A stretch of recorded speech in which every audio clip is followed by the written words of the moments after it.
தொடர்ந்து சர்ச்சை பேச்சு, மாட்டிக்கிட்டு முழிக்கும் ரஜினி, இதெல்லாம் தேவையா? அரசு சார்பில் இளையராஜாவுக்கு ஒரு பெரிய விழா எடுத்து அவரை பெருமைப்படுத்தினார்கள். ஒரு பக்கம் லண்டனில் சிம்பொனி இசையை நடத்தி வெற்றி கண்டதற்காகவும், இன்னொரு பக்கம் இந்த திரைத்துறையில் நுழைந்து 50 ஆண்டுகாலம் நிறைவு செய்ததற்காகவும் அவருக்கான பொன்விழா ஆண்டை நடத்த அரசு திட்டமிட்டு நேற்று நடத்தினார்கள்.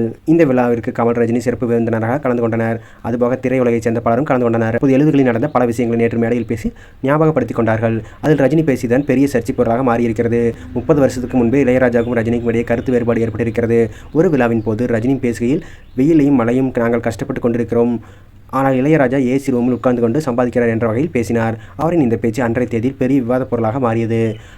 இதை பற்றி பத்திரிகையாளர்கள் கட்டுரைகள் வெளிவந்திருக்கின்றன. ஒரு ஹீரோவின் சம்பளம் என்பது இசையமைப்பாளரின் சம்பளத்துடன் ஒப்பிடுகையில் பெரிய மடங்கு என்பது அனைவருக்குமே தெரியும். ஆனால் ரஜினி இந்த அளவு கம்பேர் செய்திருக்கக்கூடாது என்றும், அப்படி ஆர்வமாக இருந்தால் ரஜினிகாந்த் இசை அமைக்க செய்யலாமே என்றும் கிண்டலாக எழுதியிருந்தார்கள். அது மட்டும் இல்லாமல் சமீபத்தில் கூட துரைமுருகனை பற்றி அவர் மேடையில் கிண்டலாக பேசியது பேசுபொருளாக மாறியது.